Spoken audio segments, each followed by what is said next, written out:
partir, charlar, comenzar, reflexionar sobre temas vitales de nuestra vida en sociedad, el sueño de construir una democracia en un futuro no muy lejano.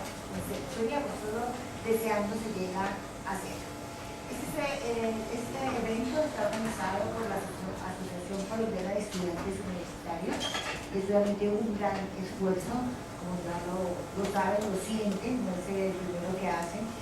Y aunque son temas vitales y una gran parte de la población quiere estar informada al respecto por diferentes compromisos o circunstancias, no nos es fácil estar en todas partes, ¿no?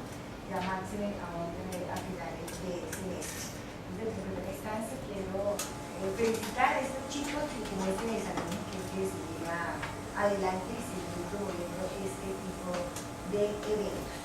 El tema que hoy nos reúne es la participación de las víctimas en la conquista de la paz, ¿no? Un tema recurrente, un tema del que llevamos tiempo tratando, que está en la palestra pública, que es de vital importancia para nosotros. En esta ocasión yo tengo 3 invitados, como suele suceder, una cosa es lo que se planea, lo que se quiere, y otra lo que pasa, la acción de análisis, ¿no? Sabemos cómo empieza, pero no cómo termina. Y uno de nuestros invitados lo afectó un virus de gripe, pongamos que sea de ese talante. Entonces León Valencia Agudelo, una persona muy pertinente para tratar también este tema, lamentablemente no nos acompañará. En su lugar estará la abogada Diana Cubillos, que gentilmente aceptó la invitación de los chicos para suplir ese lugar de Valencia para tratar este tema. Y nuestra invitada estrella en este caso es Aida Esquivel. Todos la conocemos, ella es candidata a la vicepresidencia en el reciente evento electoral, miembro de la Unión Patriótica, es líder sindical y fue miembro de la Asamblea Nacional Constituyente y vivió desde el 96 hasta el 2013 en el 17 años tuvo que salir del país para proteger su vida. Entonces, las reglas del juego son las siguientes.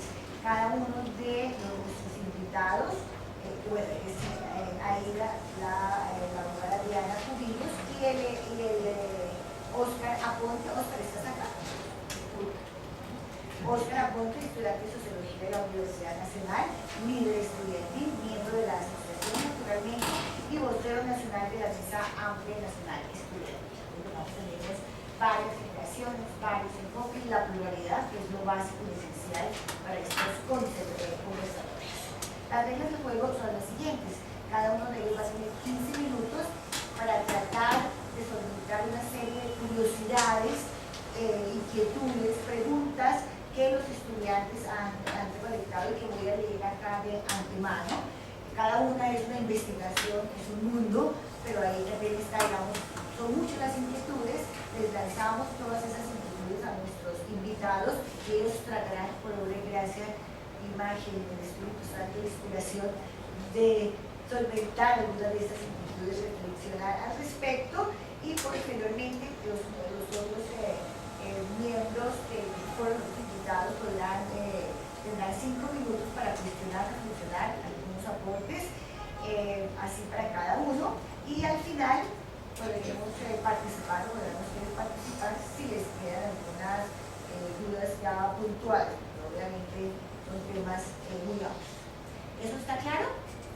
Bueno, entonces en primera instancia, como preámbulo, para abonar el terreno, Laura Fernanda Orozco, miembro también de la asociación, va a presentar, a hacer el contexto de ese tema. ¿Sí? Claro, entonces le doy la palabra que te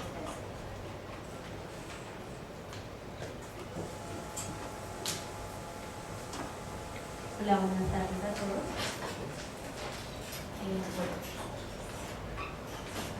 Durante más de 50 años, la pobreza, el hambre, el abandono estatal del campo y de las ciudades, la toma de las armas y el conflicto armado interno que se produjo ha sumergido a Colombia en el yugo de la guerra. Múltiples son las causas y consecuencias de este conflicto y varios los actores que lo han propiciado y perpetuado. Muchos son los colombianos que han sido desaparecidos, asesinados, saqueados, despojados, dejándolos a todos sin familia, sin hogar y sin campo. Por participación u omisión, cada uno de estos actores, el Estado por medio del ejército, las guerrillas y los grupos paramilitares, han desangrado todos los rincones de Colombia y son culpables del desgarro y el dolor. Sin embargo, las víctimas no le permiten a la guerra ganar la batalla. Varios han sido los procesos que han generado para la reparación y la garantía de la no repetición. Los movimientos de víctimas, si bien tienen como base de fundación los hechos victimizantes y atroces de la guerra, hoy le apuestan a la defensa de los derechos humanos y a la construcción de una paz duradera. Y es que una pequeña luz parece encenderse en medio de las balas. El avance de los diálogos de paz que se desarrollan actualmente en La Habana entre el gobierno y las FARC, aunque con tropiezos, abre la puerta de la esperanza para aquellas víctimas que han sido obligadas a estar en medio de la violencia y en general para todos los colombianos. El Acuerdo General para la Terminación del Conflicto y la construcción de una paz estable y duradera se propone dialogar acerca de 6 puntos, de los cuales 4 ya se han adelantado. Hoy se encuentran discutiendo sobre el quinto punto, víctimas, en el cual se tratan 2 temas, derechos humanos de las víctimas y verdad, ambos fundamentales, sin embargo, cortos ante la reparación y garantía de la no repetición de los hechos. También los estudiantes hemos sido víctimas del conflicto armado que tanto ha desgarrado Colombia. La cantidad de estudiantes perseguidos, amenazados y desaparecidos por las FARC, renacientes grupos paramilitares y el Estado van en aumento. Este espacio, la universidad, en donde deben gestarse las ideas transformadoras de un nuevo país, ha sido invadido por la violencia. Es por esto que la Asociación Colombiana de Estudiantes Universitarios, comprometida con la universidad crítica, creadora y transformadora, se ha abanderado de la necesidad de ponerle fin al conflicto armado colombiano por medio del diálogo como primer paso hacia la verdadera paz. Los estudiantes y el movimiento estudiantil en su conjunto tienen una tarea muy especial: comprometerse con la defensa de los derechos humanos y la construcción de la paz y el país que soñamos. Ante tal compromiso, les presentamos hoy el foro Las Víctimas en la Conquista de la Paz, con el cual pretendemos realizar un diálogo acerca de la necesidad de la participación de las víctimas en los diálogos de La Habana y la importancia de los procesos que los grupos de víctimas adelantan de manera local. Para esto contamos con la participación de Aida Bella, presidenta de la Unión Patriótica, Óscar Aponte, vocero nacional de la MANE y líder estudiantil de la Universidad Nacional, y Diana Cubillos, abogada defensora de los derechos humanos del Comité Permanente por la Defensa de los Derechos Humanos. Por último, queremos extender un saludo solidario al pueblo mexicano. Desde el pasado 26 de septiembre, 43 estudiantes universitarios de Ayotzinapa fueron detenidos y desaparecidos. Jóvenes que, como nosotros, están en esta búsqueda insaciable de transformar su país. Porque vivos se los llevaron, vivos los queremos. 606.000 millones de latinoamericanos los estamos esperando.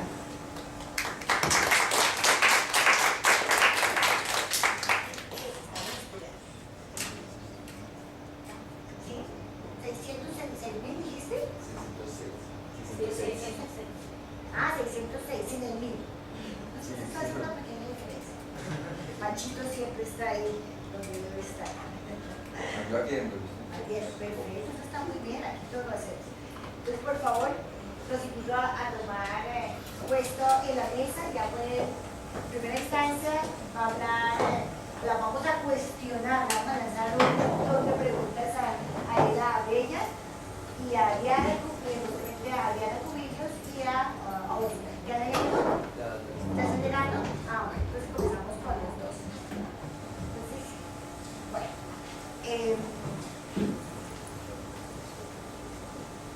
Esto es lo que resumieron los chicos con relación a las inquietudes que los motivó para estar acá. Una pequeña síntesis.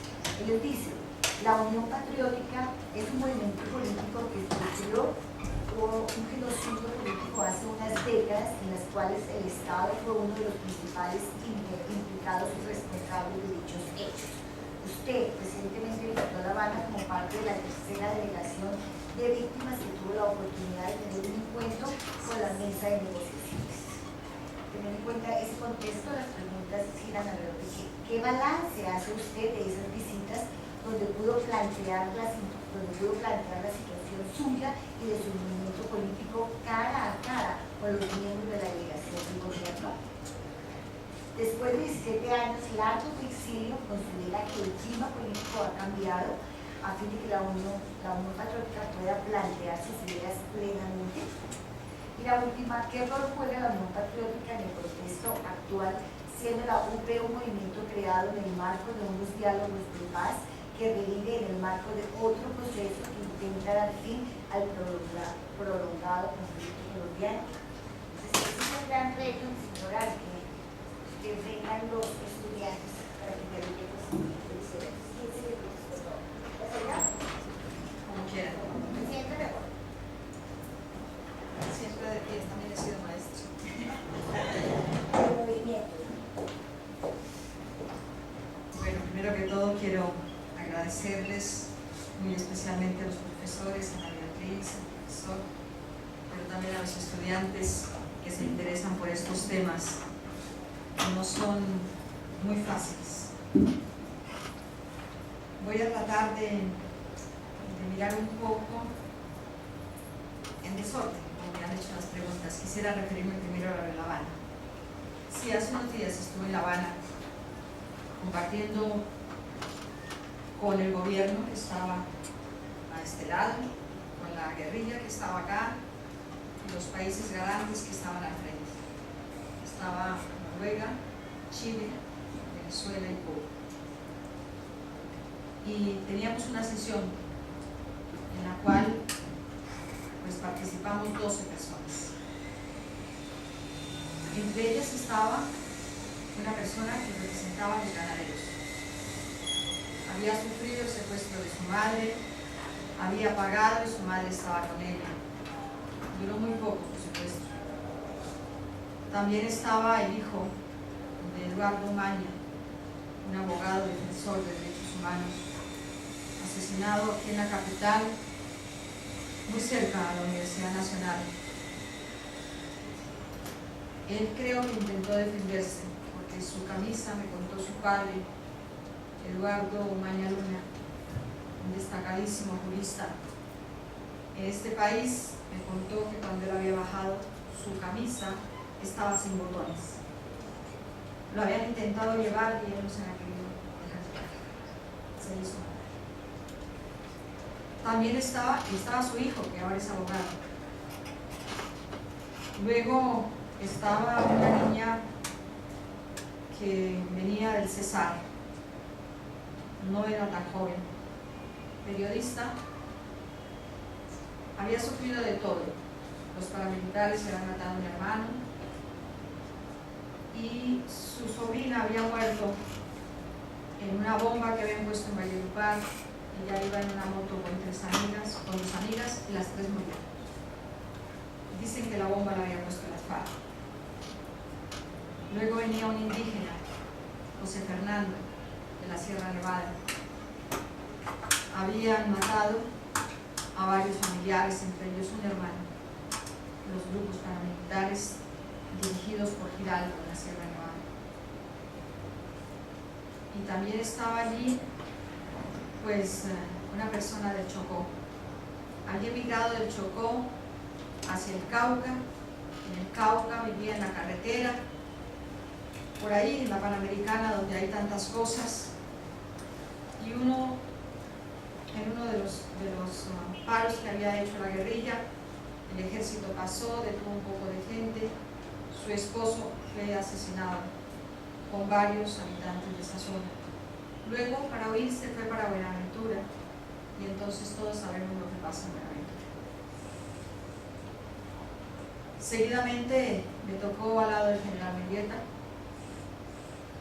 y a él, todos saben, pues estuvo en un combate, lo coge la guerrilla y está 12 años en condiciones difíciles, complicadas, contó parte de su sufrimiento. Y luego estaba yo, pues di el testimonio de la Unión Patriótica, que luego trataré también de mirar un poquito. Seguía una señora de Nogal que perdió su hijo cuando la explosión de la bomba y luego su otro hijo que iba entrando a recoger al que estaba dentro queda muy herido. Él queda vivo con muchas secuelas, todavía se recupera. Luego sería una niña, todavía no llegaba a los 35 años y había sido tomada como rehén por el ejército, la acusaba de guerrillera, la hicieron caminar mucho, advirtió que tenía 4 meses de embarazo, la hicieron abortar y cuando cayó el niño se lo echaron a los perros del ejército. Eso fue un testimonio terrible, que la sala estaba hecha. Porque bueno, no era lo que le estoy contando, era un poco decir cómo había sido. Seguidamente estaba una niña de 18 años. Había visto masacres desde los 3 años. Venía de Tibú, de la Gabaria. Vio cómo en la cabeza de uno de sus amigos de ojos azules y el mono rodaba por el pueblo y jugaba con el fuego. Fue aterrador el testimonio porque además su tío único fue asesinado y él tenía una niña de 3 meses, su esposa había muerto tal vez en el parto y la niña se la llevaron y no la volvieron a ver. La busca. También hubo una sensación de un shock. Por último, el gobernador del Meta cuenta cómo fue su cautiverio, pero también cuenta cómo la insurgencia había liberado más de 100 soldados, policías, no sé, que estaban con él unilateralmente, y dice él que a él también lo liberan unilateralmente, pero dice que él se siente agradecido y prácticamente favorecido por la votación del pueblo que lo ha elegido como gobernador. Todas estas cosas fueron muy fuertes. Yo lamento que esos testimonios no sean transmitidos en directo. Y así entendería todo el mundo porque hay que hacer la paz en este país. Porque no es el sufrimiento, tal vez de las 12 personas, sobre todo de los jóvenes, y el sufrimiento de las mujeres, que yo creo que tiene un remarque muy especial, porque además no solamente aprovechan sus cuerpos, sino que hacen parte de las torturas, de las cosas, los hijos que esperan. Y eso nos pareció aterrador, tanto que cuando salimos, ya era el momento del almuerzo y no podíamos salir de la sala, porque teníamos que consolar al uno, al otro, al otro, al otro, al otro. Bueno, pero estas fueron cosas que ayudan a entender por qué los factores de la guerra han sacudido toda la sociedad. Yo creo que hay 46 millones de víctimas, pero no ahora, 200 años de guerras, declaradas y no declaradas. La última nos tocó a los que estamos en esta sala. Y nos tocó por cosas de la vida. Yo recuerdo los testimonios de mi bisabuelo que tenía en la guerra de los 2010. Es de los recuerdos más tempranos de mi infancia. Y él nos contaba que peleaba en el bloque de los liberales y su hermano Marcelino peleaba en el bloque de los conservadores. Y llegaban a la mesa de mi bisabuela a comer los dos. En últimas, las cosas que nos han sacudido esta sociedad son muy fuertes, pero en el fondo están las causas que tú señalabas. Todas las causas son las mismas. Los que han hecho la guerra para mí, en Colombia, la violencia ha estado siempre unida al poder. Y entonces de esa violencia se han defendido muchos. En las guerras federalistas y centralistas, después un siglo se dieron bala a los liberales y los conservadores. Y esta historia es muy larga. Soy de un pueblo liberal, Sogamoso, rodeado en esa época de pueblos muy conservadores, que por fortuna han cambiado. Todo ha cambiado en este país. Y efectivamente, en mi pueblo hubo 5 comandantes guerrilleros de la guerrilla liberal. Y nuestros recreos fueron, en buena parte, yo creo que mantenidos un poco con los cuentos de la violencia en el llano. Sogamoso no es sino cruzar la cordillera y cae una Leopard y sigue Tauramena, etcétera, etcétera. Pero bueno, llegamos a esta época. ¿Y qué pasa? Después de 1948, el asesinato de José Luis Gaitán, hecho por las mismas que han asesinado a nuestros compañeros de la Unión Patriótica. Son los mismos los que han asesinado, en diferentes versiones y en diferentes generaciones. El genocidio de la Unión Patriótica lo hacen ¿por qué? Porque vieron en las elecciones de 1986 que la Unión Patriótica podría ser una opción de poder. Y esta es una democracia tan frágil y tan poco democrática que no permite el debate político. Y entonces prefirieron ahogar en sangre una opción política que se perfilaba como posible para llegar al poder. El genocidio cometido contra la Unión Patriótica pues se puede caracterizar como la destrucción de un grupo político a través de la persecución sistemática, permanente y generalizada de sus miembros en razón de su pertenencia a este grupo político. Las dimensiones de la persecución se han exteriorizado de varias formas. Por ejemplo, constituyen una violación de los derechos políticos y con ellos las violaciones a la libertad de expresión, a la libertad de reunión, de asociación, la discriminación y también han pasado sobre nuestra dignidad. Se desarrolla en una forma terrible. Los genocidios en el mundo nunca son espontáneos. Los genocidios son programados. Han requerido de una preparación, de una planeación y de una convergencia de distintas instancias, así como la disposición de apoyos para garantizar la impunidad. Por eso yo creo que ante el último punto de impunidad en 1992, después de un año muy duro de trabajo en el 93, llevamos el genocidio a una demanda política contra el Estado colombiano en la Comisión Interamericana de Derechos Humanos de la OEA. Después de haber pedido al doctor de Grey, en ese momento era fiscal de la Nación, que nos dijera en qué se encontraban más de 1000 asesinatos por parte de la justicia colombiana. Nos contestaron todas las fiscalías regionales. El 96.7% de los casos estaban archivados por falta de pruebas. Entendimos que no había nada que hacer en la justicia colombiana y lo llevamos a un estrado internacional. Llevamos 20 años, 6.526 víctimas completamente documentadas. Desafortunadamente no se pudo hacer el arreglo amistoso. Se rompió en el gobierno del doctor Uribe, porque algún día que amaneció mal del hígado, empezó a decir cosas terribles contra la Unión Patriótica y nos tocó romper la etapa de arreglo amistoso. Ahora estamos en otra y esperamos que muy pronto salga.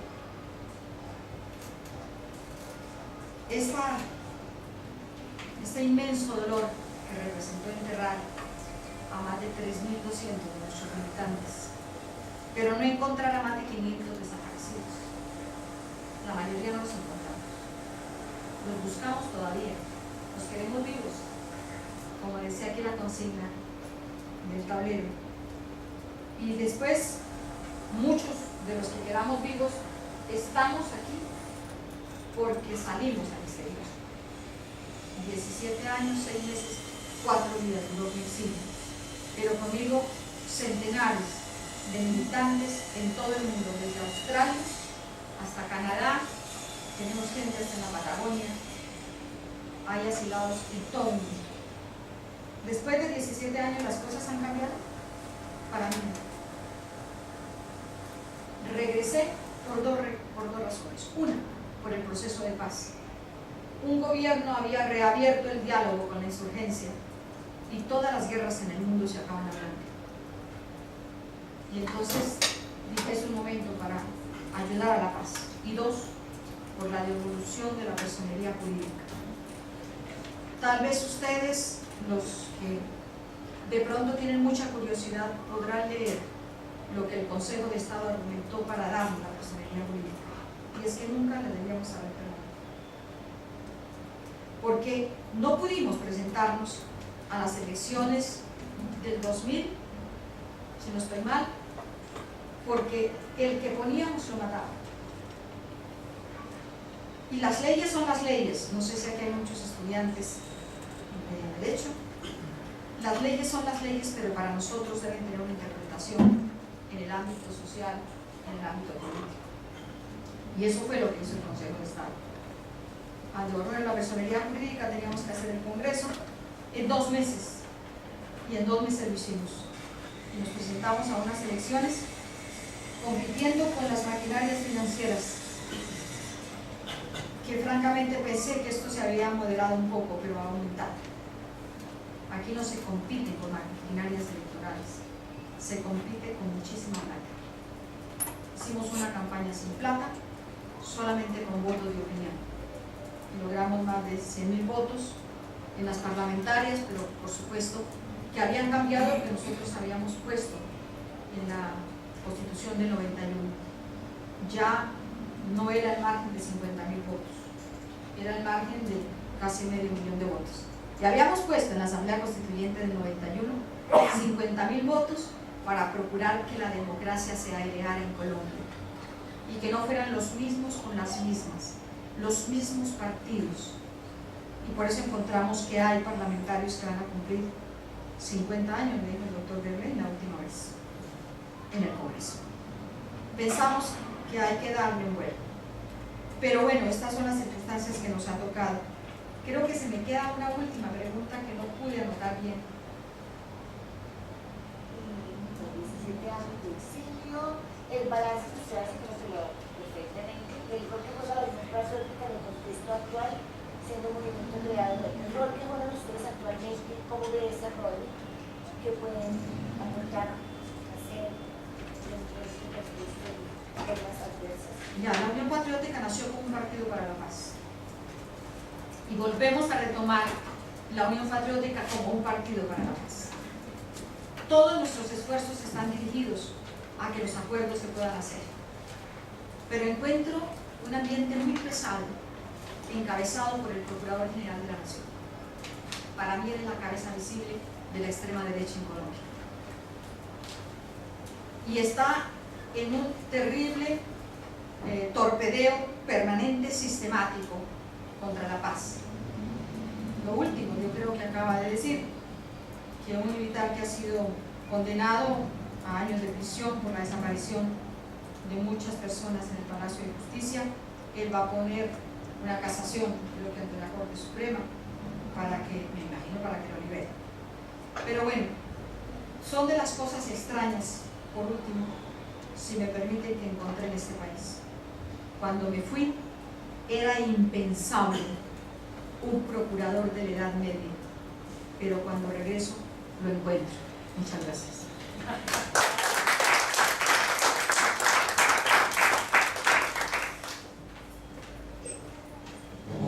Muchas gracias, Aida. Claro, creo que vamos a darle la palabra en segunda instancia a nuestro estudiante Óscar Aponte. No sin antes darle la bienvenida a nuestra abogada Diana Cubillos, que gentilmente, como lo dije inicialmente, aceptó una invitación a quemarropa, en sentido figurado, ¿no? De última hora, pero la buena voluntad es lo importante. Bienvenida. Estoy dejando últimas porque tiraste últimas. Digámoslo así. Bueno, pues ahora pasemos a Óscar Aponte. Ya les conté, él es estudiante de Sociología de la Universidad Nacional, líder estudiantil, miembro de la asociación, vocero nacional de la Mesa Ampliada Nacional Estudiantil, y un chico con mucha energía que quiere debatir también con nosotros. A ti te quiero hacer las siguientes preguntas o reflexiones. El movimiento estudiantil no ha sido ajeno a las dinámicas del conflicto colombiano. Usted, que es estudiante de universidad pública, lo sabe. Considera que la mesa de negociaciones está en mora de incluir al movimiento estudiantil como uno de los sectores afectados por el conflicto. Segunda, ¿cuál es la postura que tiene la Mesa Amplia Nacional Estudiantil sobre este proceso de diálogos? Tercera, ¿cuál es la actual situación del movimiento estudiantil en lo referente a derechos humanos y garantías para la organización y movilización? Y última, ¿usted cuál considera que debe ser el papel del movimiento estudiantil en la consecución de la paz?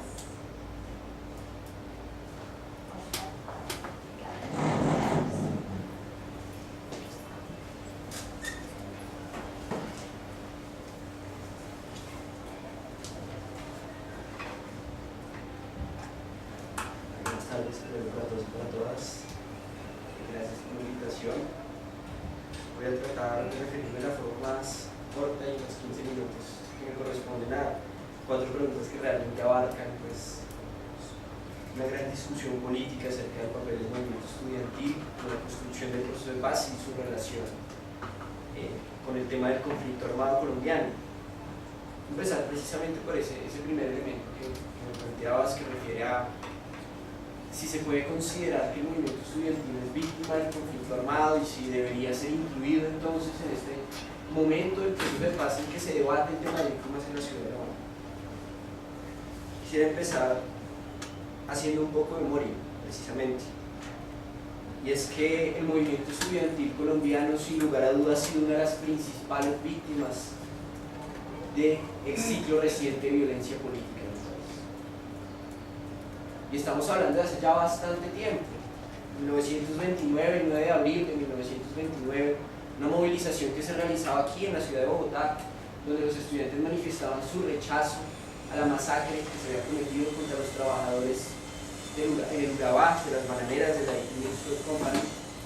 Cae el primer estudiante asesinado por las balas del rey, compañero Uriel Gutiérrez, estudiante de la Universidad Nacional de Colombia. Por eso que 9 de junio se convierte en gran medida en un día histórico para el movimiento estudiantil. Hablamos del Día del Estudiante Caído, conmemoración de estos ya 80 años de asesinato del primer líder dirigente estudiantil.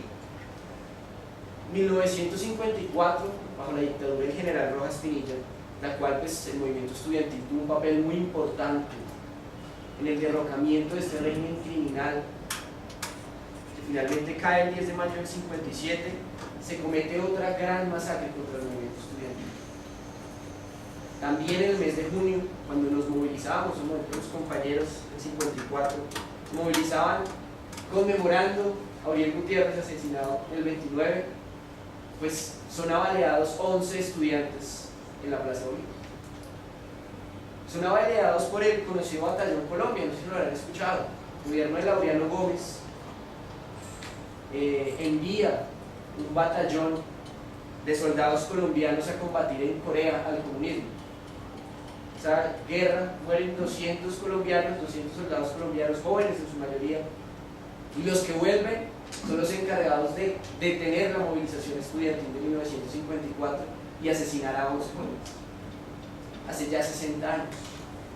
Y en 1980, solo para hablar de estos tres, en mi universidad, la Universidad Nacional de Colombia, ingresan las fuerzas militares y asesinan a un número indeterminado de estudiantes, el 16 de mayo de 1984. Después de eso, la universidad dura cerrada más de un año, que como cuentan los testimonios de algunos y algunas de los que estuvieron ahí, eran realmente tenebrosas las marcas de sangre que se encontraban en muchos lugares. Es el momento en que ni siquiera sabemos quiénes fueron los asesinados, cuántos. Entonces, cuando hablamos de si el movimiento estudiantil ha sido víctima del conflicto armado colombiano, pues claro que lo ha sido. Claro que lo ha sido. De hecho, ahorita escuchando a Ida, pues no podía evitar recordar a José Antequera. José Antequera era joven, dirigente de la Unión Patriótica, que provenía precisamente del movimiento estudiantil. Fue presidente en su momento de la Unión Nacional de Estudiantes de Colombia, en los 80. Líder estudiantil universitario de la costa atlántica, asesinado aún impunemente en el año 1989. Entonces nosotros como movimiento estudiantil, por supuesto que consideramos que hemos sido víctimas, pero no víctimas del conflicto armado. En esto sí quisiera ser bastante claro, porque el problema es que cuando se pone la violencia como actor del conflicto, pues nadie es responsable. Entonces sencillamente la violencia generó los muertos, la violencia, generó las amenazas, la violencia generó las masacres. No. Aquí ha habido una persecución sistemática en este país a toda opción política que se manifieste en contra de los lineamientos políticos, económicos, sociales y culturales fundamentales de esta región. Esa es la realidad. Y por eso es que el movimiento estudiantil, como víctima de esa persecución, tiene victimarios. Tiene aquellos y aquellas que han estado detrás de todas estas dinámicas de amedrentamiento del movimiento estudiantil. Me preguntaban también que cómo es la situación actualmente.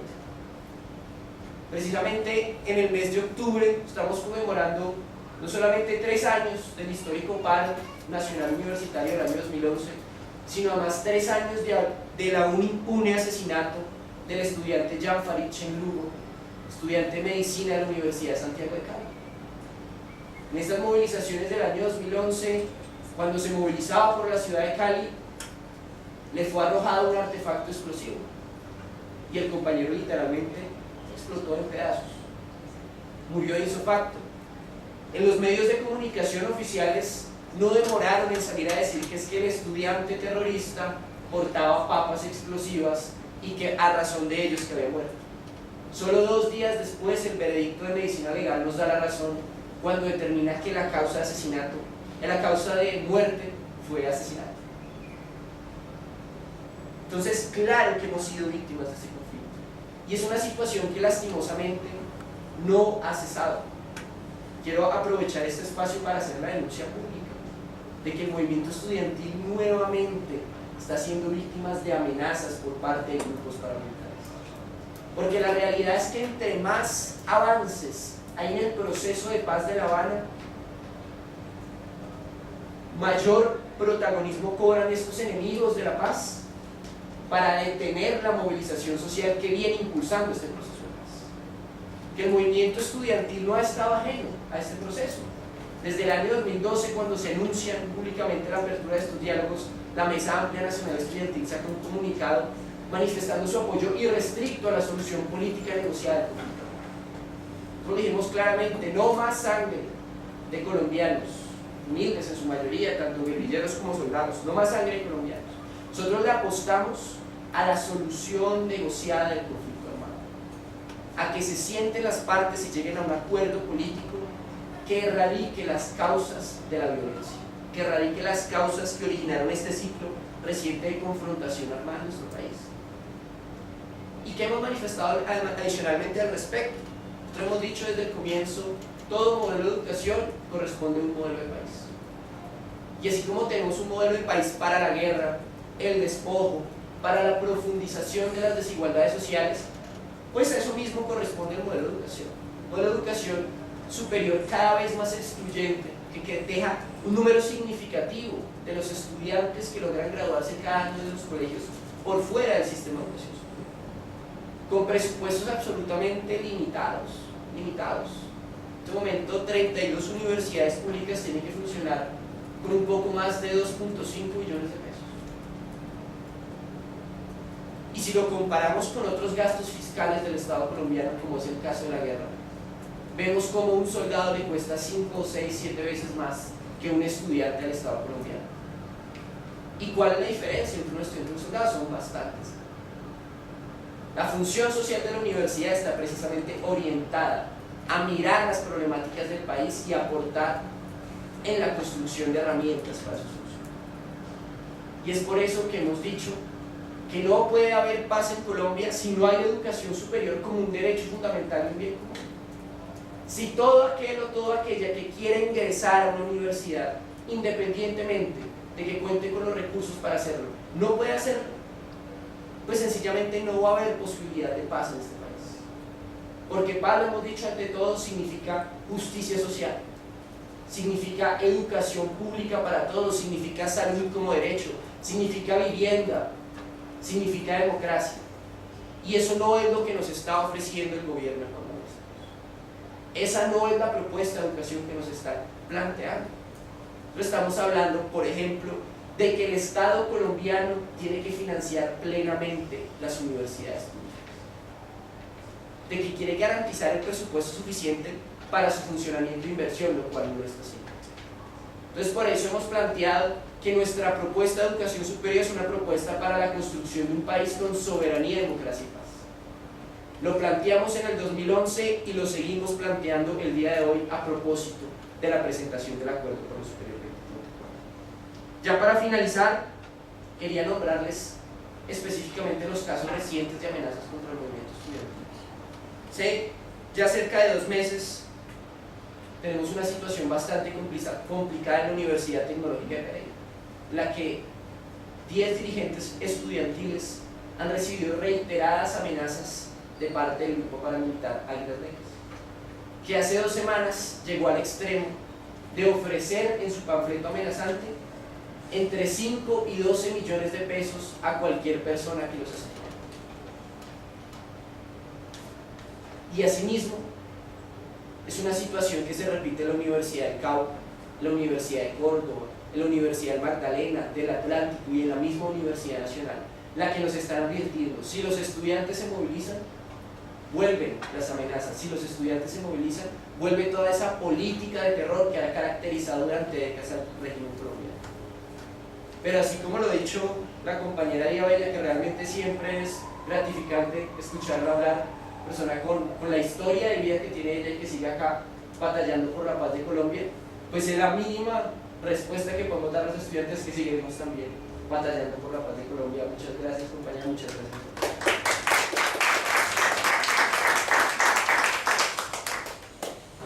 Bueno, aprovechando que estamos en la universidad, y en una universidad donde no hay nada prohibido, donde los cánones de lo aceptable, los principios de respeto, de pluralidad, de diversidad y obviamente también de intercambio y de diálogo, pues me parece más conveniente que una vez que le demos la palabra a Diana, tengamos la oportunidad de dialogar. Ellos con ustedes y contestar preguntas aprovechando este cuartito de hora de libertad de pensamiento y expresión que nos brinda la universidad y la verdadera universidad. Entonces, siendo así, les voy a dar la bienvenida a Diana Cubillos. Ella es abogada, defensora de derechos humanos, especializada en derecho administrativo, coordinadora pública del Movimiento de Víctimas del Estado y miembro del Comité Permanente por la Defensa de los Derechos Humanos. A Diana no le voy a lanzar la ráfaga de preguntas que los estudiantes habían esbozado para nuestro hoy invitado, que era León Valencia Agudelo. Yo la voy a dar libertad total, para el cual escuchaste, como fue a quemarropa la invitación y aceptó, preguntamos esos temas, le cuentes a los estudiantes, a los diputados, a los profesores, a los interesados en este tema, tú desde la óptica de derechos humanos, ¿cómo ves este proceso de paz? Gracias a algún tipo de seguimiento, qué inquietudes tienes, qué reflexiones, qué nos aportas a todos los interrogantes. Muchas gracias.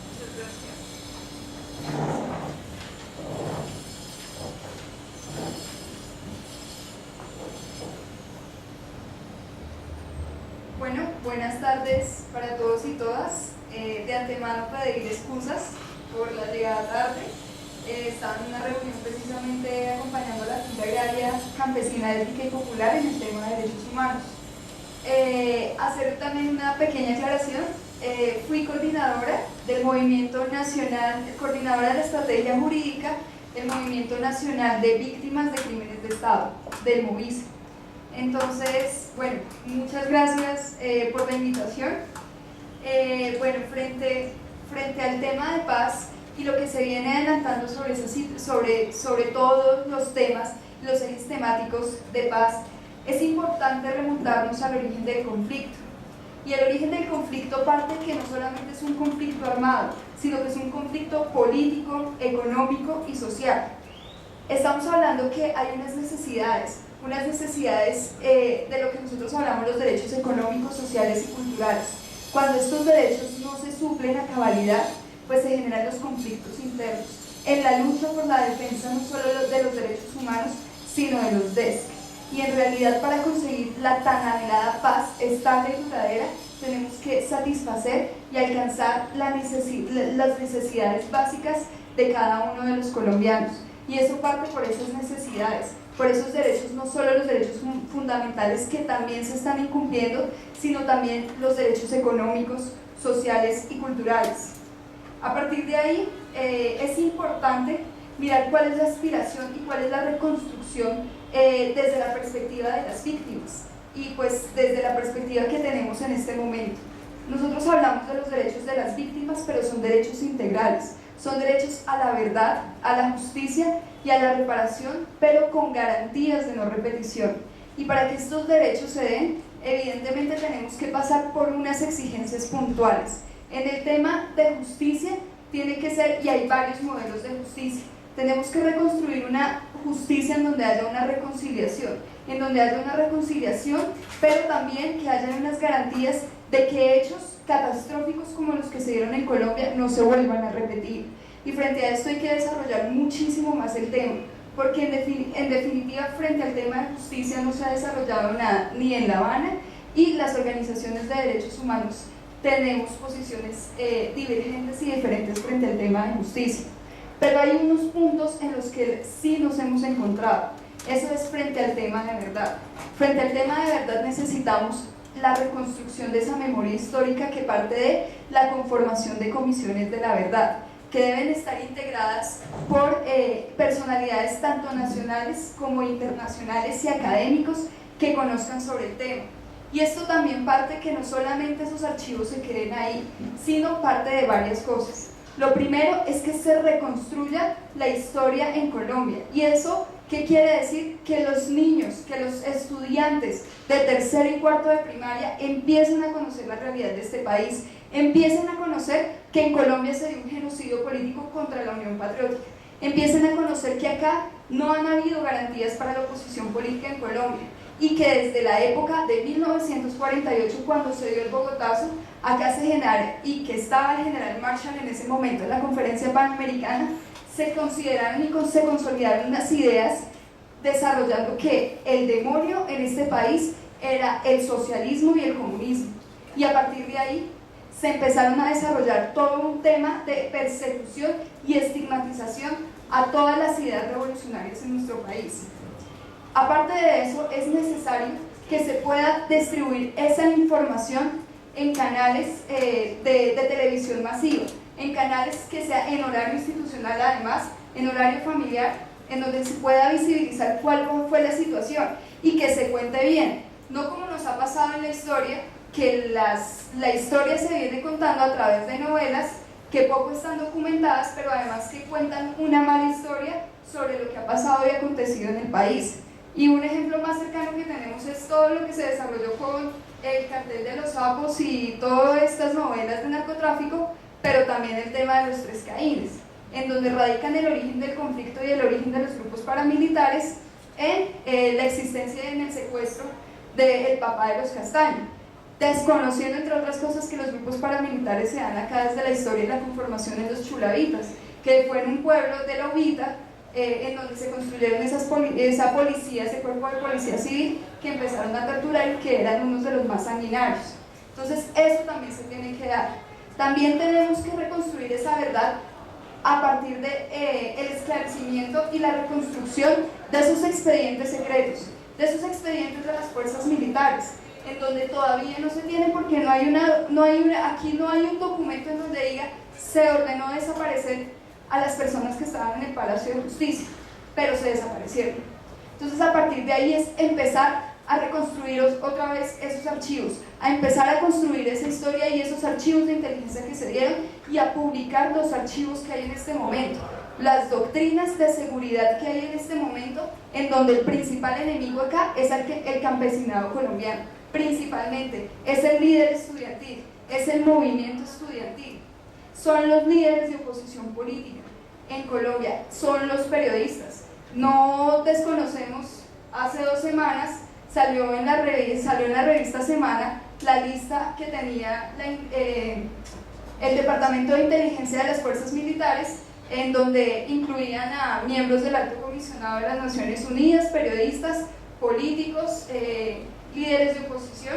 Entonces todo esto ha sido totalmente es como empezamos a dar y a esclarecer ese tipo de cosas. O el video que se conoció la semana pasada sobre la amenaza, y muestra la amenaza como la movilización, como los miembros de Marcha Patriótica muestran las banderas de Marcha Patriótica, muestran la amenaza como los periodistas, muestran la amenaza a los líderes de oposición, y que eso es lo que hay que contrarrestar. Y es un curso dictado de inteligencia, dictado para reservistas.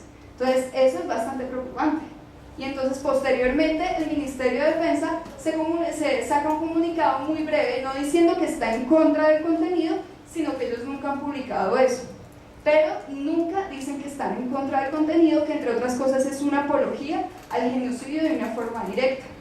Entonces todo esto es lo que nosotros tenemos que empezar a construir y a decantar en el tema de esa construcción de memoria histórica. No solamente parte por el esclarecimiento del conflicto, que ya lo están haciendo unas personas desde La Habana, sino parte también por esa construcción de verdad de parte de nosotros. Esa construcción de cuál fue la política y cuál fue la doctrina, y cuál fue la minucia, quién ordenó y por qué ordenaron desaparecer. El delito de la desaparición forzada en Colombia, ¿qué connotación tiene? ¿Y cuál es la particularidad de ahí? Y ya frente al tema de derechos de las víctimas en el marco del proceso de paz, acá hay que hacer bastante énfasis en las garantías de no repetición. ¿Y cuáles son? Nosotros, para construir paz, como lo decía anteriormente, necesitamos esas garantías de protección de los derechos fundamentales, esas necesidades básicas y ese reconocimiento de los derechos económicos, sociales y culturales, y esas garantías de no repetición y de garantías para desarrollar la política de la oposición política en Colombia, principalmente de los movimientos sociales, populares, estudiantiles y políticos en Colombia. Y esas garantías parten de varias cosas. La primera, un verdadero y real desmonte del paramilitarismo, porque es que resulta que en este momento ya están empezando a salir los grandes jefes paramilitares, no los que fueron extraditados, sino los jefes de los bloques. Los comandantes de los bloques empezaron a salir y empezaron a reacomodar sus fuerzas dentro de las regiones, y tenemos denuncias en donde en muchas partes evidentemente se están reacomodando los grupos paramilitares y ya están empezando a actuar como grupos paramilitares, sin contar con las FACRIM, sin contar con las Águilas Negras, sin contar con los rastrojos y con todas estas organizaciones y bandas criminales y paramilitares, grupos paramilitares que vienen atacando a la oposición en Colombia. Lo otro que también se necesita, y es una exigencia fundamental, es la depuración de todas las instituciones del Estado. Nosotros no podemos hablar solamente de la depuración de la fuerza pública, sino que también tenemos que hablar de toda la depuración. ¿Cuál es la participación de los notarios en la violencia sociopolítica en Colombia? ¿Cuál es la participación de los fiscales, de que quisieron tapar muchos de los procesos? ¿Cuál es el papel de la comisión, de lo que muchos llamamos de la comisión de absoluciones de la Cámara en el Congreso de la República? Porque realmente eso es lo que hace, absolver más que realmente ser una comisión de acusaciones, sino cómo replanteamos todo eso, cómo replanteamos y cómo construimos un ejército que proteja los derechos fundamentales, un ejército que sea garante y que cumpla su deber constitucional. Es que no estamos hablando incluso de otra constitución. El deber constitucional de la fuerza pública es proteger a todos los ciudadanos, y lo reiteró el magistrado en el fallo del Tribunal de Bogotá, en donde dice que se condena precisamente al general en retiro porque era deber del Estado y deber de esta fuerza pública proteger constitucionalmente a las personas que estaban en el Palacio de Justicia, bien sea que fueran civiles o que fueran guerrilleros que estaban en estado de indefensión. Y eso es un principio del derecho internacional humanitario. Entonces resulta absurdo que mientras en La Habana se está hablando de víctimas y de los derechos de las víctimas, en el Congreso se está aprobando y se está tramitando una ampliación al fuero penal militar que hace 2 años se había caído. Eso resulta paradójico y también preocupante, porque es que ¿por qué se cae anteriormente y tantas críticas que fueron dadas para el fuero penal militar anterior, para la ampliación del fuero penal militar anterior? Lo primero, los principios del derecho internacional humanitario hablan de que si uno puede capturar y no herir, el combatiente, si puede capturar y no herir, pues capture. Si puede herir y no matar, pues quiera que en la última instancia sea asesinar, porque el principio de la vida es un derecho fundamental y es un derecho inviolable. Y acá el fuero penal militar lo que permite es que si usted por sospecha que es un colaborador de la insurgencia o de grupos armados ilegales al margen de la ley en general, solo por sospecha se puede llegar a justificar de que usted pueda disparar, incluso matar. Entonces están desconociendo totalmente los principios del derecho internacional humanitario. Y por eso tenemos que pensarnos en esa construcción y en esa construcción del ejército para la paz. ¿Cómo vamos a construir ese ejército? Eso tiene que quedar ahí, tiene que prohibirse y por vía constitucional el paramilitarismo en Colombia. O sea, que no solamente sea de discurso y ya, sino que tiene que prohibirse. Tiene que garantizarse el derecho a la movilización social en nuestro país. Hace 3 meses aproximadamente se generó un paro contra la corrupción en la parte del Pacífico, por los lados de Nariño. Tenemos 3 personas, 3 dirigentes del paro asesinados en este momento. En menos de 2-3 semanas que han pasado nos han asesinado a 3 dirigentes. En el tema de Marcha Patriótica, cuando hablamos de la Unión Patriótica hablamos de más de 5.000 asesinados. En este momento en Marcha Patriótica, de 2 años de existencia que tiene en este momento, 2 años y medio, tenemos más de 60 asesinados en este momento y más de 300 personas privadas de la libertad, en donde esa ha sido otra modalidad que han tomado las instituciones, ha sido señalar a muchos de los dirigentes de ser auxiliadores, de pertenecer a algún grupo armado ilegal al margen de la ley, para en este caso privarlos de la libertad y de esa manera poder deslegitimar todo el proceso de movilización que se viene desarrollando. En el caso, por ejemplo, de una de las personas que fue detenida, la fiscal decía: es que usted no representa un peligro para la sociedad porque algún día haya tomado un arma, sino usted representa un peligro para la sociedad por sus ideas. Entonces acá la idea, pensar diferente, para el statu quo sí representa un peligro. Y entonces tenemos que empezar a construir ese nuevo derecho penal, que no sea el derecho penal del enemigo, sino que sea un derecho penal garante, que proteja a los más desfavorecidos, que proteja a la población campesina, que proteja el movimiento estudiantil. Tenemos alrededor de 10 personas en Caquetá, dentro de los cuales 4 son estudiantes que fueron detenidos, llevan más de 3 años privados de la libertad. El 2 de octubre de este año cumplieron 3 años, no se le ha solicitado libertad por vencimiento de términos y todo lo que ustedes quieran, y hasta el momento no ha sido posible que las personas y que nuestros compañeros ni se les ha desarrollado el juicio, ni se les ha hecho un juicio oral, ni además de eso se ha logrado unas garantías procesales reales para las personas. Entonces, frente a eso sí es necesario que nosotros podamos hablar de esas garantías para la oposición política, pero eso va a determinar que nosotros tengamos unas garantías de no repetición,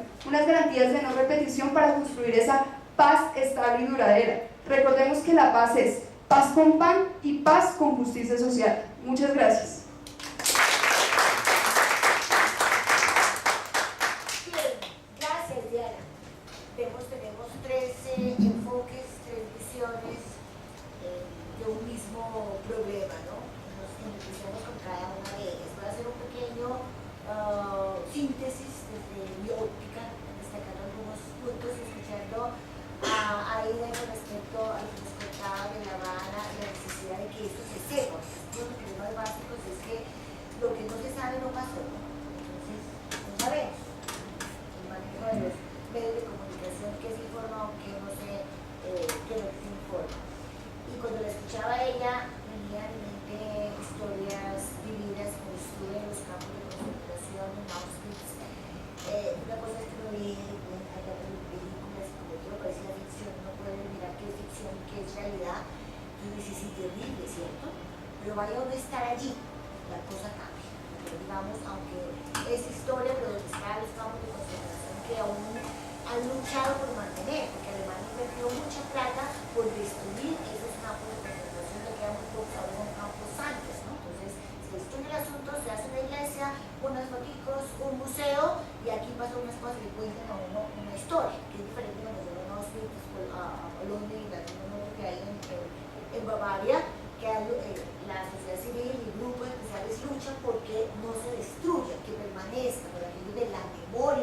y de que serían referentes directos, ¿no? Una cosa es que la gente ahí de nosotros le creemos el padre porque ella vivió yo, estuvo allí, pero mira cuántos somos nosotros, ¿cierto? Esto no se sabe por el manejo importante de la reconstrucción de la memoria histórica, que no le temamos a esas historias terribles, ¿no? Porque no estamos acostumbrados solamente a escuchar aquello que nos calienta el oído y entonces nos ponen las viseras y solo vemos lo que queremos, que veamos, ¿no? Cuando el asunto aquí es bastante amplio y problemático. Como les decía, lo que no se sabe no pasó, eso es, digamos, la estrategia. Hay una frustración de las nuevas generaciones, los pensantes que cuestionan, los que no tragan entero, los que, digamos, tienen la oportunidad de estar en una universidad que los hace pensar esporádicamente, los cuestiona, los invita a reflexionar, y es la frustración que no sabía. ¿Cuántas cosas pasan, como dicen, a nuestras espaldas, ¿no? Yo empiezo a verle a aquel personaje que fue a mis espaldas, ¿no? Pasan muchas cosas porque el mismo sistema de educación, la misma formación que nos dan es sectorizada y nos cuentan las otras caras de la vida, de una frustración de no sabía. Ya les contaré a mis alumnos a qué se deben mis frustraciones, mis reacciones, causas, efectos. Obviamente lo complejo que es esta situación, porque esto no es fácil para alguien, sino que llevamos un año y no firman esos papelitos, ¿no? No firman la paz. Hay que ser un poquito medio cerradito para saber que esta cosa no debe firmar un papel, ¿no? Y que cada uno de estos temas tiene mucho de viaje. Entonces, como alguien comenta, cómo se va a hablar con entre comillas, terroristas, que son en realidad a los medios que están allí algunos de temas como las tierras, porque la tierra es uno de los principales gestores y las causas de la violencia. Entonces, ¿con quién va a hablar uno del problema de las tierras? ¿Con el Espíritu Santo? No habla y dialoga con el contrario. Dialogando, como mencionaba aquí, es que se comienzan a buscar caminos, ¿no? De reflexión, aceptando los problemas, reconociendo los problemas, es el primer paso. No dice aquí no hay problemas, pues si no hay problemas, no, resolvemos la luz y vamos, ¿no?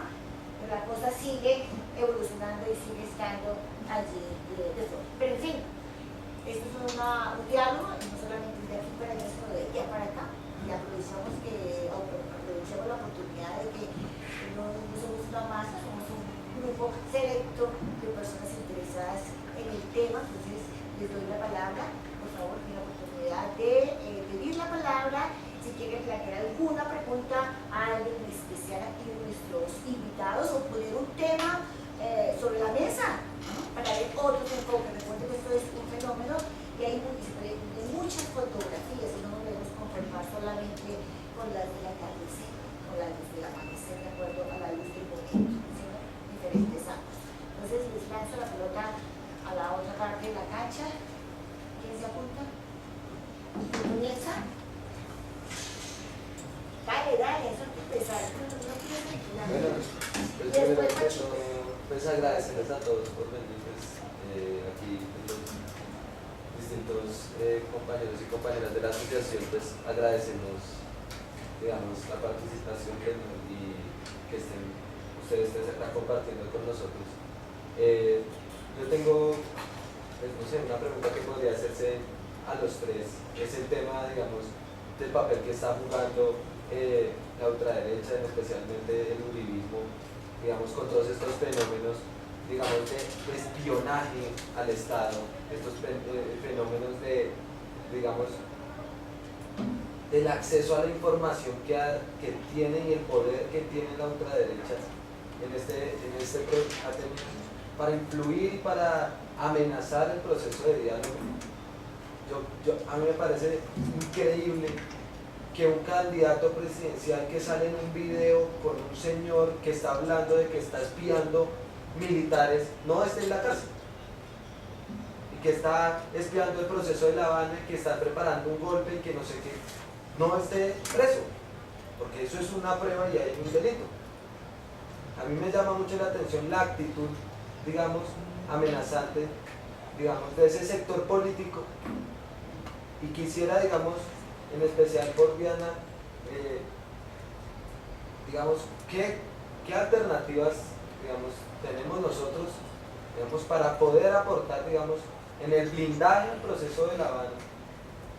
¿Y qué se puede estar haciendo en el ámbito jurídico para, digamos, y me gustaría también que, bueno, en general los tres respondieran a esto, ¿cómo blindar este proceso de paz?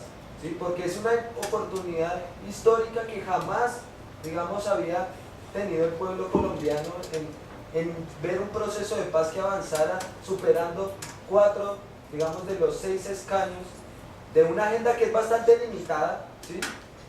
Pero que, digamos, da esperanzas en que un día podamos despertar en un país sin enfrentamiento, sin confrontación, sin un conflicto armado que está desangrando, digamos, los campos y las ciudades.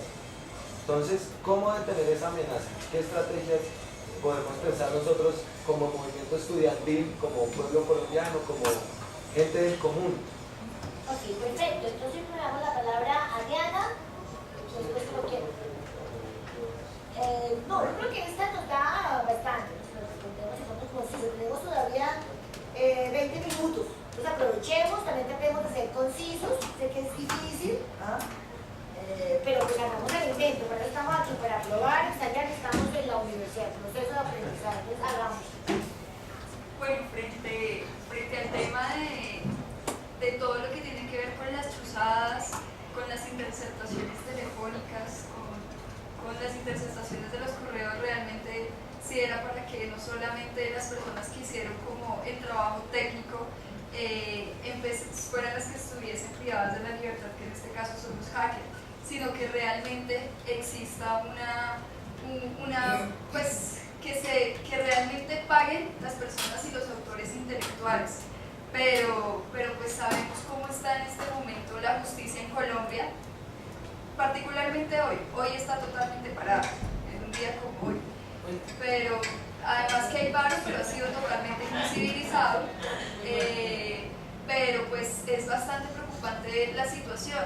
Sin embargo, es aún más preocupante que hace poco salió un artículo de que Snowden hizo todo un análisis sobre el acceso a la información, y en realidad cualquier persona que tenga un aparato de estos realmente está siendo interceptada y se le está accediendo a toda la información. Pero además de eso, esa información tiene una vigencia por 6 años.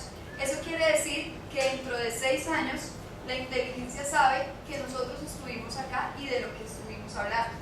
Entonces es frente a eso que incluso es una de las cosas que se está planteando desde el sistema interamericano, desde Naciones Unidas, desde muchas partes, es hasta qué punto va la privacidad y el derecho a la información y la intimidad personal frente al tema de los aparatos electrónicos. O sea, los aparatos, no solamente estamos hablando de el correo ni nada, sino de un teléfono que lo único que puede hacer es recibir mensajes o llamadas, pero a partir de ahí todo ese exceso de información que se tiene y que no está totalmente regularizado, que eso es preocupante. De hecho, Google sacó una plataforma para encriptar toda esa información, pero el FBI fue el primero que se opuso.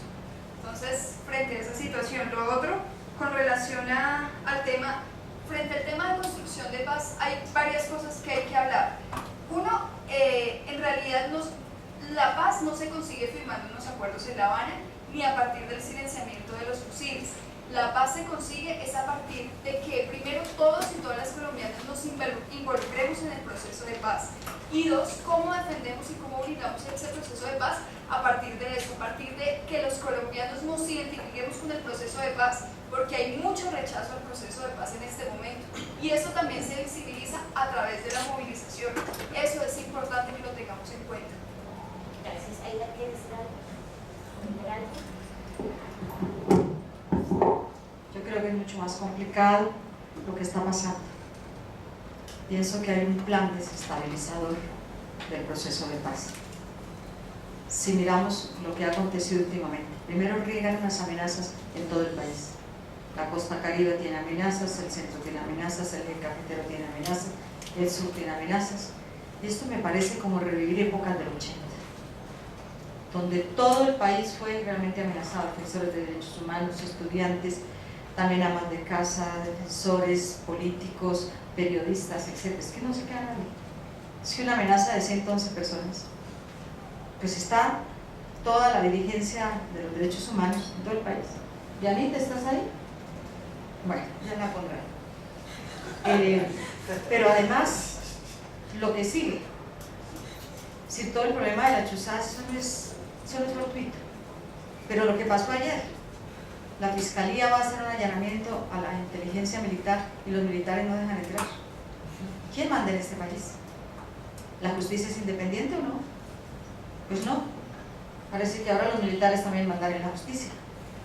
Pero lo que pasó hoy, entonces ACOR está reunida, quién sabe qué va a salir de ahí. Todos sabemos lo que se hace allá. Y sabemos que están hablando de ruido de sables, hace rato. Están viendo a ver cómo dan un golpe.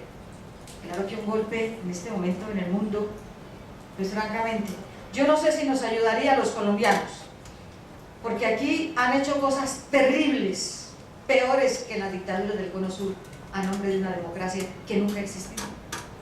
Que tratamos por todos los medios de que se realice, de que un día se abra la compuerta de la democracia.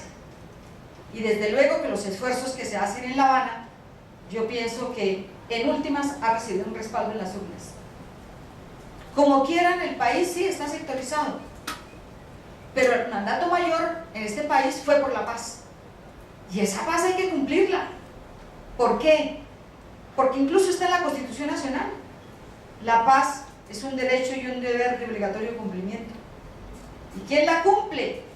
El problema en Colombia es que aquí hay una constitución escrita y otra constitución real. Una que está en los anaqueles para mostrársela al príncipe Carlos. Mire, príncipe, tenemos aquí la mejor constitución, la mejor carta de derechos humanos del continente latinoamericano la tenemos nosotros. Ahí dice está prohibida la pena de muerte. A la Unión Patriótica se la aplicaron. Nosotros fuimos fusilados. Y el Estado en todos los procesos nacionales e internacionales ha sido condenado. Por 3 razones. Una, por omisión. No hicieron nada por defender. 2, por colaboración. Hicieron la inteligencia, entregaron las armas, como por ejemplo el asesinato del alcalde Sabana de Torres. Los militares del pueblo les pagaron el hotel a los sicarios, les dieron las armas, les salieron a matar, etc. Pero eso está lleno, el proceso nuestro y el de muchos colombianos. Y 3, por acción directa. El caso Manuel Cepeda Vargas fue un asesinato comandado en un curso de inteligencia militar. El general que dirigía la operación murió, parece que de un infarto. No hemos encontrado la partida de defunción. Tenemos duda de que haya muerto. Tenemos todo el derecho a dudar. ¿Qué ha pasado? Se sabrá algún día. Y yo creo que aquí vamos a tener que pararnos los que votamos por la paz.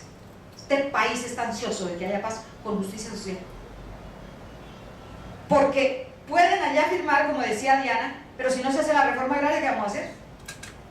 Si no se cumple la ley, está aprobada de reservas campesinas, entregar la tierra de acuerdo a la ley que está aprobada. Hacen la ley y se asustan los señores congresistas. Pero es que aquí la extrema derecha está jugando un papel tenebroso en este país, que hay que desenmascararlo en todas partes. Están contra la paz porque son los aprovechadores de la guerra, porque son los que han formado las grandes fortunas con la guerra, porque son los que han despojado a los campesinos con la guerra, y porque son los que en últimas se disputan el poder con la plata que han ganado de la guerra. Y eso hay que decirlo así. A veces la gente se asusta y dice, pero este país no va a cambiar. Va a cambiar. Esta generación hacemos lo posible por cambiarlo. Pero si no podemos por alguna razón cambiarlo, ustedes jóvenes van a hacer lo imposible, pero lo van a cambiar. Ese es un problema que vamos a tener que ver generacional. Aquí no nos van a mantener más en guerra los señores que aprovechan todo esto para mantenerla, pero vamos a tener que hacer, en eso me identifico con Diana, vamos a tener que movilizarnos para defender la paz, con justicia social, porque no hay paz más injusta donde predomina la injusticia y la desigualdad en este país. Se ven cosas prácticas como por ejemplo, de pronto por aquí hay un notario muy cerca de Primera, ese se gana 100 millones diarios 100 millones diarios en promedio, pero puede ser más, porque no les hemos aumentado todo lo que está causando el boom inmobiliario.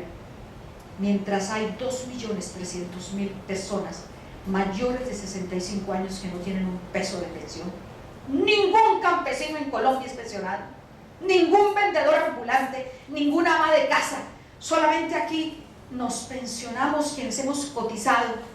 ¿Y quiénes son los que cotizamos? Los trabajadores del Estado, y me imagino que los de la Universidad de Rosario también, y otras cosas privadas que por aquí hay, si no es que están por contrato de servicio. Si están por contrato de servicio, se unirán a los 2.300.000, que no tendrán un peso cuando lleguen a los 65 años. Entonces, los fondos de pensiones privadas no me hagan hablar, porque aquí duraríamos toda la tarde. Por eso yo creo que aquí la desigualdad va a tener que empezar también a marchar para quitarla y para borrarla. Porque si un país sigue igualmente desigual como estamos, pues pueden firmar todo lo que quieran, que aquí va a haber problemas muy complicados. Por eso yo creo que lo que decía la profesora, todas esas novelonas que se inventan, es que no hay nada más desagradable que escuchar las noticias de por la mañana. ¿Por qué no firman la paz? Pues ¿por qué no nos dicen, por ejemplo, Ariel Arismendi cuánto se gana? Pero además, un porcentaje grande de la pauta publicitaria. ¿Quién da la pauta publicitaria en este país? ¿Quién hace toda esa cantidad de cosas? ¿Quién propicia la desigualdad en Colombia? Y vamos a tener que hacer una reflexión serena, tranquila, y decir, bueno, vamos a arreglar entre todos este país. Y este país se arregla, pues avanzando un poco a quitar la desigualdad que hay y hacer las profundas reformas sociales. Y eso no es, como decía la profesora, problema de un día ni de firmar un papel. Este es un problema de sentarnos todos. Pero lo que yo veo en el Parlamento, por ejemplo anoche, tengo un problema en televisión, es que se paró en el canal institucional, entonces la prendo y ¡pum!, en el Congreso. Y claro, todas las noches, ¿a quién le tocará? Y anoche me tocó ver toda la discusión sobre víctimas. Y yo decía, ¿qué es tan irreal esto, no? Bueno, kafkiano completamente, pero ese es el país que nos toca vivir. En últimas, yo creo que si no avanzamos todos, pero si no deja los enemigos de la paz, que ya sabemos quién es el jefe, los enemigos de la paz, que quieren la guerra, pues vamos a tener, no sé, yo a veces me siento casi que como en un psiquiátrico grande. Chico, ¿por qué no aparecen por aquí los psiquiatras con camisa de fuerza? Cuando veo a la señora Cabal con semejantes insultos, pero esto es el Congreso. Tal vez estoy un poco desadaptada porque duré 18 años por fuera. Y bueno, aunque nunca me fui del país porque siempre veía las cosas, pues no tenía parado mi televisor en el programa institucional. Pero ahora me toca y yo digo, esto realmente es irreverente contra este país. Menos mal que no lo ven pocos, yo porque estoy condenada a ello. Pero me imagino que lo ven pocos colombianos. O si no, yo creo, de verdad que no volveríamos nunca a elegir nadie para el Parlamento, ¿no? Pero es necesario elegirlos, claro. Es necesario elegir, pero es necesario también saber que vamos a tener que cambiar este país. Y ustedes, jóvenes, lo tienen que cambiar. La palabra Oscar. Siempre nos quejamos de que el Congreso no nos representa. Yo los invito a reflexionar respecto, si no es un experto de lo que realmente somos, sociológicamente hablando, no debe querer ser. Y antes de darle la palabra a Oscar, el padre, pues, hablando del espionaje, las chuzadas y todo eso, me venía a la mente una película que marcó pauta y que se daba la gente por el derecho. Los malos allá y nosotros los buenos. Era el mundo de los otros, ¿se acuerdan? El espionaje, el mundo de los otros, la película. La vida. Ah, la vida de los otros. Ah, bueno, la vida de los otros. La vida de los otros. Se daban golpes de pecho, que qué horror, qué sistema es eso. Que chismosean la vida de los otros y la saben todas. Se daban golpes de pecho. Eso no es, eso es casi ahistórico en la historia de la humanidad. El espionaje en los años 60 y sale a conocer ahora los Beatles, y esa música era un grupo que era querido, que era revolucionario, no estaba moviendo el mundo. Eran músicos, pero eso tenía otro trasfondo. Y hay cintas de los cuales los grababan hasta en el baño, muchachos, en el Reino Unido. Los como para que uno siempre está viendo la paja en el ojo ajeno, pero no la mira en el propio, ¿no? Listo, entonces, 2 minuticos si quieres comentar algo respecto a esto para darle la palabra a Francisco Gutiérrez en segunda instancia y el profesor Arnoldo. Ok, ya. ¿Cómo te llamas? Mateo y Andrés. y Andrés. Y Andrés, porque hay entonces redondea este problema. Realmente es muy corto respecto a ese tema. Yo quisiera adicionar un punto a lo que ya estaba planteando también en mi intervención, sí, el papel nefasto que ha venido jugando en los últimos años el Procurador General de la Nación. Para los que quieran saber qué piensa el Procurador General de la Nación, en el canal de YouTube de la Procuraduría, un video que se llama Las 10 preguntas del Procurador General de la Nación sobre los 3 acuerdos parciales de La Habana. Dura 1 hora. Los que sean capaces de terminarlo se van a dar cuenta que sus 10 preguntas es que no está de acuerdo con absolutamente nada de los acuerdos parciales. Pero quería hablar del Procurador precisamente para comentarles un caso muy pequeño de también las diversas formas que tienen de atacar el proceso de paz en el ámbito universitario. Pues, como lo decía ahorita la profesora, yo soy estudiante de Sociología en la Universidad Nacional. No sé si habrán escuchado, pero hace ya casi 2 meses, precisamente el Procurador General de la Nación destituyó a uno de los docentes de nuestra universidad, el profesor Miguel Ángel Beltrán. ¿Y saben por qué lo destituyó? Por investigar sobre el conflicto armado. Y es bastante claro la definición que toma la Procuraduría en segunda instancia, pues plantea lo siguiente, que es muy parecido a lo que decía ahorita Diana, es: profesor Beltrán, usted no lo destituyo porque haya empuñado las armas, sino porque lo que usted piensa es peligroso para el Estado. Así lo dice textualmente, estoy citando, tal cual lo que plantea este señor Alejandro Ordóñez. Entonces, bastante curioso que la Universidad Nacional, por un lado, diga apoyar el proceso de paz mediante este centro de pensamiento que aglutina un importante número de intelectuales, pero por otro lado se permita la salida de un docente por investigar sobre el conflicto armado. Sí, es claro que en las universidades también hay una disputa en la cual los estudiantes pues tenemos que estar a favor de la construcción de la paz. Bien, gracias. Sí, vamos a escuchar al profesor Francisco, seguidamente a Mateo y finalmente a Andrés. Por favor, vamos a reunir esas preguntas y dejamos de libertad a los congresistas de responder. No vamos a terminar aquí esto ni a responder a todas las inquietudes. Esto es la primera fase, pero para tener la oportunidad. Primero, Francisco, por favor.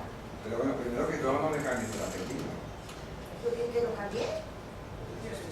¿Cierto? Sí, ¿cómo le dije? Se rebautizó Gutiérrez y... ¿Cómo se manipula con la información, no? Algo de ahí. Todos oímos Gutiérrez.